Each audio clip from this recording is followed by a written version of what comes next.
Hi, everyone. So I thought I would just reach out to talk about another alternative for taking your life back in these very strange, chaotic, confusing times. I've been posting a lot lately about the cabal and the dark side of things and what's really going on in the last 3 or 4 months of the craziness in our world. That what that's really being caused by, but. I want to say kind of like, well, at a certain point, once you figure out what's going on, you've watched Out of the Shadows, you've watched Fall Cabal, you've followed enough of this, you get to a point of having exhausted that information and needing to know, okay, so what do I do next? And of course, the knowledge is the power and gives you the understanding of what's actually happening. Of course, not all knowledge is power. Let's just clarify that, because a lot of knowledge is disempowering and disinformation. But that which we get to that does shine a light on what's actually happening, of course, does empower us. And I want to empower you further because I want to help to dissolve this matrix, this mind matrix. And to dissolve it, we need to understand it.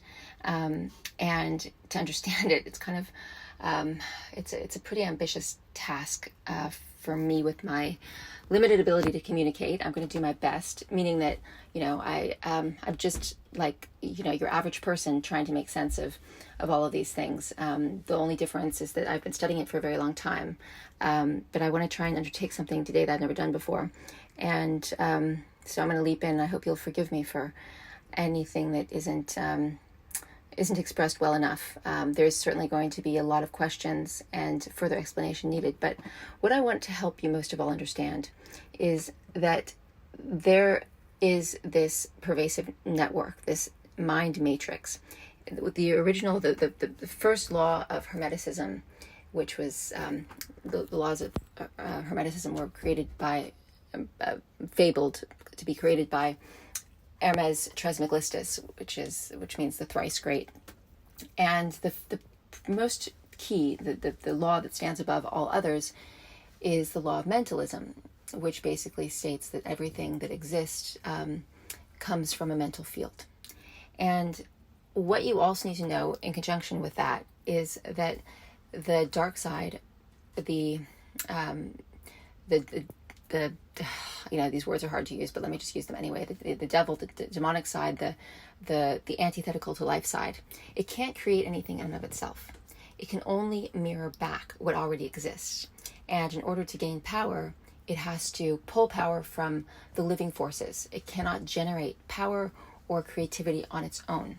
So what it has to do is it has to take what's already existing, and with the benefit of having drawn power through the attention of living things toward it, it's able then to get bigger and expand upon itself. It becomes a bigger force. But that force is still as useless as it is lacking in creative forces, and as useless as it is in lacking in the ability to actually strategize in the kinds of ways that creative forces can. Its intelligence is very low, so it does one thing really well, but that's pretty much all it can do. So meaning that what it can do is it can take what's already in existence and it can invert it, pervert it, and then use that to pull and draw energy from living things. Mostly, let's talk about humans. And I want you to understand that where the mind matrix comes into all of this is the universal field is mind. It's beautiful mind. It's the pure light. It's that which encompasses everything, holds all potential, has created everything, is what will create everything in the future. It is the all that is, the one life, you might want to call it. You can call it God, you can call it the supreme force. I like to call it the supreme network of life, the SNL. But it goes by many names, and you can call it as many things as you want to call it. But let's just understand and define that this larger, beautiful, pure mind that is the creator and source of all is a field. So what the dark side does is it mimics this field, but this field that it creates, that it mimics, it has no fluidity, it has no vitality. It just is like fixed. It's inclined toward rot, because that's what anything that is corruptible, which is what all things that come from the dark side are, innately corruptible, whereas that which comes from the pure light is all incorruptible substance. You have the inverse, and so it's all corruptible. Which means that if you, as a living being, come into this world, and the world, let's separate the world from life, the world from earth. The world is culture, the world is society. You come into this world and you get caught up in the trap of the matrix, the mind that has been created. It's been growing over time because it's gaining more and more attention, more and more energy, from the attention of the people in it. It's enabling it to grow and expand, and it grows and expands through the foods we eat, and the sick things that go into the soil and the sprays, the manipulation of the food sources, through pharmacopoeia, through the black boxes, whether it's a television or a microwave or a handheld device. These are all, anytime where you see a black mirror, and of course the show Black Mirror, let that not be lost on us. It's not a fiction. It's true, this Black Mirror idea. So every one of these devices is literally Black Mirror, and it enables it causes you to bring your attention to it, and whatever we bring our attention to, we give our energy to. So that giving our energy over to it, it's very sneakily siphoning off our energy. And so when you hear terms like harvesting human energy, that's what it's doing in these subtle and not so subtle ways. So once it does this to a certain extent, now on the one hand you can say, well, children are coming in, relatively purely, in the sense that they're coming straight from source, but there's also these cultural memories. So in the DNA you have these corruptions that have been caused. So if we think many, many, many generations back, you have less of that. But think of the baby nevertheless as being pure soul force, assuming that there's also some corruption in the DNA, and assuming that there is some cultural memory. They're mostly pure soul force. And when they come into this life, they're mostly between birth and about 7 years old. They're mostly in the delta and theta states. And this has been beautifully documented by Bruce Lipton. These brainwaves that we're in, they change every 4 years or so. They evolve, they go from delta and theta, which is highly programmable. It's basically hypnosis. Delta is sleep. So the early years of life, children are sleeping most of the time. When they're babies, they're almost always sleeping. And then they go into theta, which is like also a state used for hypnosis. And then, of course, there's beta, which is when you are really good at learning things by rote, like your multiplication tables. So you're also really highly programmable at that point too. And then we get to a state of alpha waves, where we're using our frontal lobe cognition more. But up until that point of being in our alpha, we are basically like absorbing everything around us. And the way I understand it through Bruce Lipton's teachings is that even if things are said around you and not to you directly, you're still going to interpret them as if they're being said to you when you're in the delta and theta states. And this is so important, because what you have is this open vessel that is able to take in any information, and yet it winds up taking in the worst information. It winds up, receiving the worst information through the form of its intake, through formula, and junk food, and grain cereals and refined substances, and animal products, and all of these things that carry very, very inharmonious vibrations. I mean, no wonder these babies cry incessantly. I think it's a shock to their system to be exposed to this matrix energy. It's a vibratory shock. So this little being becomes indoctrinated, inundated, barraged, bombarded with all of this erroneous information, all of this inverted information, not coming from source, coming from the nemesis of source, the the anti-source, the anti-energy. And so in doing that, that form, that being, becomes like, let's say, it becomes, how can I put this? It becomes an expressor of all that it was all that was introduced into its being, into its system. So it receives, and then it is going to express and transmit that information. And once that vessel is full, it's very hard to exchange that information out. It's very hard to, there's those neurological pathways are firing the same sequences for years and years and years.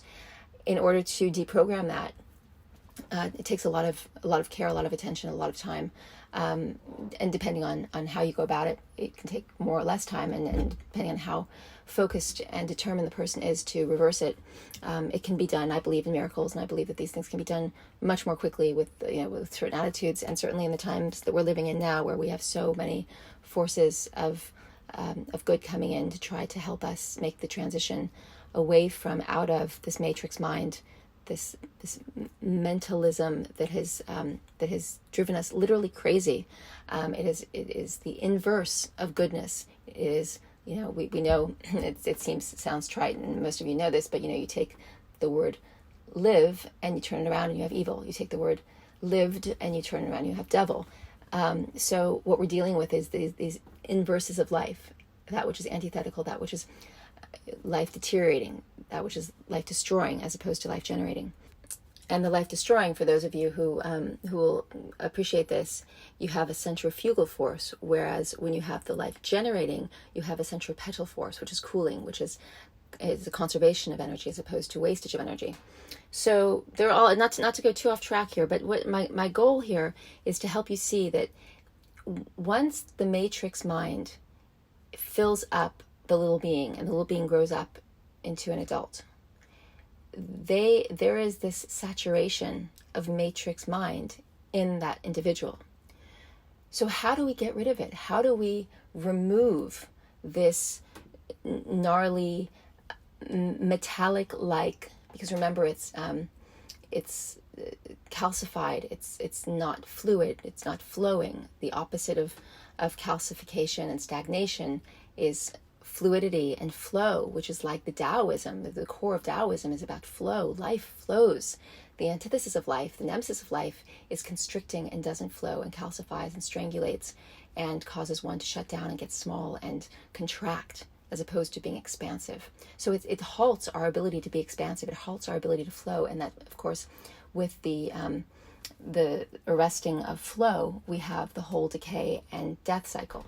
So what could we be without that stagnation, without that constriction? We don't get to find out until and unless we can remove this matrix or prevent it from ever taking hold in us. So I've come to understand, and I've experienced this personally, and really want to share this with you because there's, whether or not it's the ultimate truth, there is truth in it. So what I've come to understand is that soul force and love will dissolve the matrix energy. A couple of things I do. One is I actually imagine the network, the matrix network, leaving me. So I envision all of that that web that grew into my being. I imagine it lifting up and out of me. I imagine the higher forces, the angelic realm, and working with me, because it has to come from me. I have to ask for it. I have to ask for the help, and I have to declare that it be done. But as I do that, I can see it leaving. I can see all the entanglements that are connected with it leaving as well. So you can do that, number one. Two is that the frequency, the vibration of love, I believe, dissolves this anti-energy, dissolves this mind matrix, dissolves this this suffocating, crucifying entity that has had the opportunity to take hold in those of us who, grew up in the world as it is. So if we can find ways to cultivate the frequency of love in our being, we can dissolve that nasty matrix. and have power over it and restore the power to ourselves, as opposed to, as long as we're entangled in it, we're going to continue to give our attention to these things. We're going to continue to be caught up in addictions and find it's impossible to break them. We're going to continue to feel depressed, because of course we're depressed. I talk about the suppression, the oppression, suppression, depression connection. And if we're oppressed, which we are through the matrix mind, we're going to be suppressing our truth. Our truth is being suppressed, which means we're going to feel depressed. And that's the connection. Once we make that connection, we can see that that's not our truth. So if you are, as I have been in many times in my life, feeling suicidal, or, and people are going to feel this more and more as the chaos and the confusion and the fear gets amplified in the world. They don't have to feel that way. Don't feel that way. Please, if you're feeling on the brink of not wanting to live, let me tell you right now, your life is so sacred. You just haven't been able to see it yet.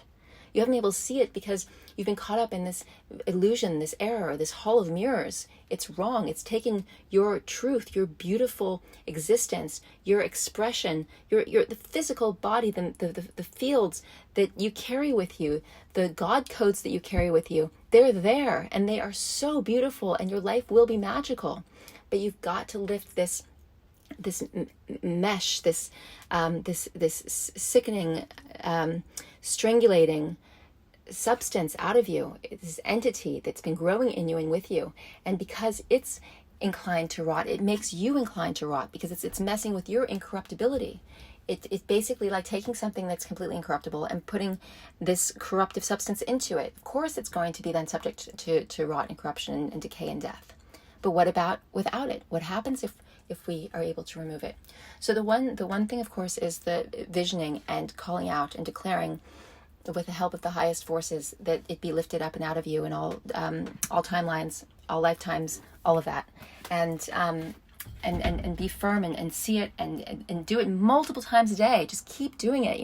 If you think of all the times you're exposed to the imagery and the vibrations and the substances through food and smoke and pharmaceutical drugs and recreational drugs and alcohol and the music and all the stuff, it's so much, the angry conversations, the stressful environments, they just accumulate and accumulate, and that's what makes the matrix in you bigger, and that's what makes you more inclined to calcify, to decay. So just do it as a constant practice. It has to become, if you can dedicate yourself for like 2-3 months to just thinking about this stuff leaving you, you will be exorcising the devils, the opposite of that which is living, the devils inside of you. It's like a personal exorcism, and it's it seems like an antiquated thing to think about, because it's kind of comes from, we think about maybe the Catholic Church and professional spiritual exorcists and things, but and it sounds like a dramatic thing to say, but we have to exorcise these things that are not us out of us, because they don't sync up with our truth. So they need to leave, and we need to become our own professional exorcisers, and understand understand the way these entities work, and how they can take us over and create blocks and seals in so many different ways, because they can't live without your energy. So they want your energy. They live off your energy. Only when you deny them their livelihood, their any sustenance, are they inclined to want to leave you. And they will very quickly once you tell them that there's nothing there for them. Which means, it behooves us all to follow a path of incorruptibility, to really get back to our truth. That also sounds dramatic, I know, because it's like, well, incorruptibility, I just want to get past feeling resentful and jealous and all these other things. You can get past that and way more. But if your goal is 2 feet in front of you, then you're only going to get 2 feet in front of you if you get that far. If your goal is 200 miles in front of you, you're going to easily get past 2 feet in front of you. So don't worry about the small hang-ups that you've been suffering from while you've been filled with matrix energy. You'll get way past those things, and you'll be able to get to incorruptibility, and you'll see that it's actually a really sweet place to be. It's the best place to be. It's not boring. It's not dull. It's not, any of the things that maybe you might be conjuring up when you think about that word at first. But in order for these things not to revisit you, you have to have boundaries around what you will be exposed to and won't be exposed to. And that includes other people, other people's thought forms that play upon yours. That includes entertainment, what you put in your body on every level, your eyes, your ears, into your skin, into your mouth, the fluoride in your toothpaste that makes you docile and dumbs you down and calcifies your pineal gland. All of these things, it all matters because each one of them becomes a seal upon your ability to connect. It's like closing you off to your truth. So the third way, not the final way, there's plenty of ways, but another very key, powerful way is to do what I call growing your soul force. I really believe that we're here to grow our soul force. And the way we do this is by removing these anti-energetic forms, and by remembering that we are like the sun, that we have the qualities of the sun, and the sun brings warmth to all. The sun brings light to all. The sun is steady. It's the center point around which everything else turns. If you begin to embody the qualities and principles of the sun, sun is soul, soleil, soul in many different languages. It's not a coincidence that soul, your soul, S-O-U-L, is the same as the sun in the sky, the S-O-L, the S-O-L-E, the S-O-L-E-I, O-I-E, whatever the French one is. It's all of those, they're all connected. So your soul force, your ability to be more of that and less of the matrix, is going to push the matrix energy out because there's not going to be a space for it. It's going to be melted. If you think of it like this, this dull metal that's just corroding, and it's just gets melted off. There's no space for it. It gets burned away. Now, I know some of you may be thinking that, but well, why would we want to do that? Because we want to integrate everything. We want to integrate the things that are our truth that were suppressed and ignored because of the matrix. We don't want to integrate the matrix. The matrix is artificial. This is what's really important to understand. We want to integrate that which is real, that which is true. We don't want to integrate that which is artificial.